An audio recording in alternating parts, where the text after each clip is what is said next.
ওনারা বলে যে প্রবাসীদের ভিআইপি মর্যাদা দিবে, এখন ভিআইপির জায়গায় দেখা যায় লাঠিচার্জ করতেছে। যখন আমরা টাকা তুলতে যাই পুলিশের কাছে সাহায্য চাই, তখন কেন তারা সাহায্য করে না? পুলিশের কাছে আমার প্রশ্ন। মন্ত্রণালয় এবং আমরা অনেকবার গেছি, তাদের সাথে আমরা সাক্ষাৎ করছি, তারা আমাদের আশ্বাস দিচ্ছে, কিন্তু তাদের কাজের কোনো অগ্রগতি দেখছি না। প্রবাসী কল্যাণ মন্ত্রণালয় বলছে তোমরা জানুয়ারি মাসের মধ্যে টাকা ফেরত পাবে এবং ফেব্রুয়ারি মাসে তোমরা মালয়েশিয়া যেতে পারবে, এই আশ্বাস দিয়ে আমাদের রাখছে। এখন পর্যন্ত আমাদের কোনো কার্যক্রম হয়নি।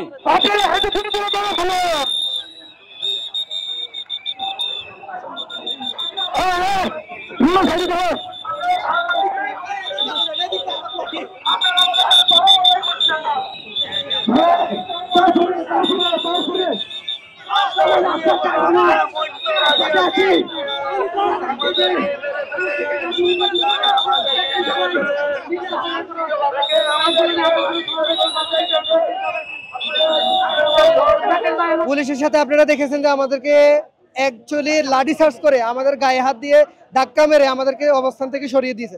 তাই আমরা এখনো এইখানে অবস্থান করব। যদি ওনারা আমাদেরকে লাঠি চার্জ করে, যদি আমাদের প্রতি গ্রেনেড ছুড়ে, যদি গুল্লি ছুড়ে, আমরা এখানেই থাকবো। আমাদের এক নম্বরে প্রবাসী রেমিটেন্স বন্ধ হবে। দুই নম্বর হলো যখন আমরা টাকা তুলতে যাই পুলিশের কাছে সাহায্য চাই, তখন কেন তারা সাহায্য করে না? পুলিশের কাছে আমার প্রশ্ন। এখন পুলিশ কেন সাধারণ মানুষের গায়ে হাত দিবে? কারণ কি আমাদের পুলিশ কেন টাকা দিবে? আমরা কোনো রাজনৈতিক সংগঠন না, আমরা কোনো রাজনৈতিক সংগঠন না, আমরা কোনো গুটিপতিও না, আমরা দলীয় না। আমাদের মেন পর আছে, ই বিচার আছে। আমার সবাই সাথে এই বিচার মেন পর আমরা নিয়ে আসছি, কারণ আমরা কোনো বাংচুরি করতে যাচ্ছি না, কোনো কিছু করতেও আছি না, দেশের কোনো ক্ষতি করতে আছি না। আমাদের একটাই দাবি, আমরা সাধারণ ভুক্তভোগী, আমাদের একটা বিদেশ নেওয়ার ব্যবস্থা করতে হবে। প্রধান উপদেষ্টা নিজে আমাদের সাথে বলতে হবে। আমার এজেন্সির মাধ্যমে আমি থানায় নালিশ করতে গেছি, মামলা করতে গেছি, ওখানে আমার মামলা নিছে না। পরে মন্ত্রণালয়ে 2 বার করে মামলা দিছি, মন্ত্রণালয় থেকে আমরা কোনো বিচার পাইছি না, বিধায় আমরা রাস্তায় নামছি। এখন রাস্তায় নামছি, এখানে আমাদের পুলিশ বাধা দিচ্ছে। পুলিশ অনেক ভাইদের লাঠি চার্জ করছে। কেন? আমরা প্রবাসী, আমাদের কেন লাঠি চার্জ করা হয়? আর আমাদের টাকা দিয়ে, প্রবাসী টাকা দিয়ে দেশ চলে। ওনারা বলে যে প্রবাসীদের ভিআইপি মর্যাদা দিবে, এখন ভিআইপির জায়গায় দেখা যায় লাঠি চার্জ করতেছে।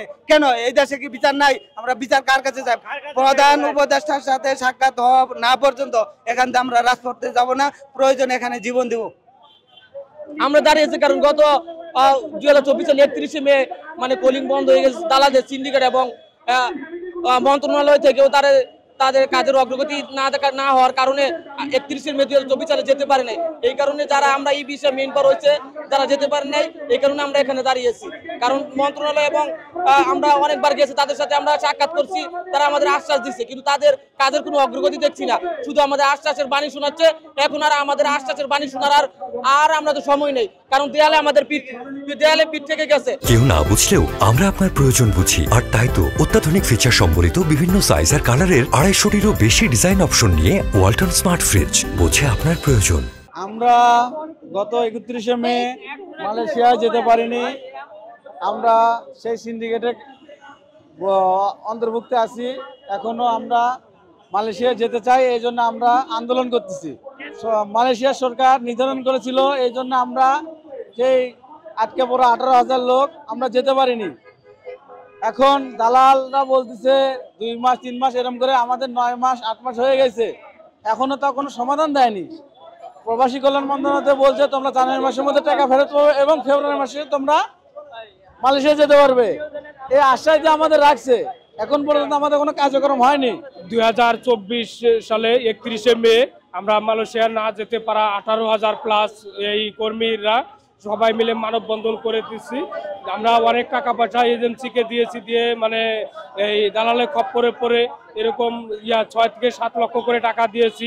কেউ মনে করেন যে জমি বিক্রি করে, কেউ ঋণগ্রস্ত হয়ে, কেউ ভিটামাটি বিক্রি করে টাকা দিয়েছে 6 থেকে 7 লক্ষ করে। 31 মে সিন্ডিকেটের কারণে দালালের খপ্পরে পড়ে আমাদের মালয়েশিয়া নিতে পারে নাই বা আমরা যাইতে পারি না। আমাদের কারো ভিসা, ম্যান পাওয়ার, টিকিট সবকিছু কমপ্লিট হওয়ার কারণেও আমাদের মালয়েশিয়াতে নেয় নাই।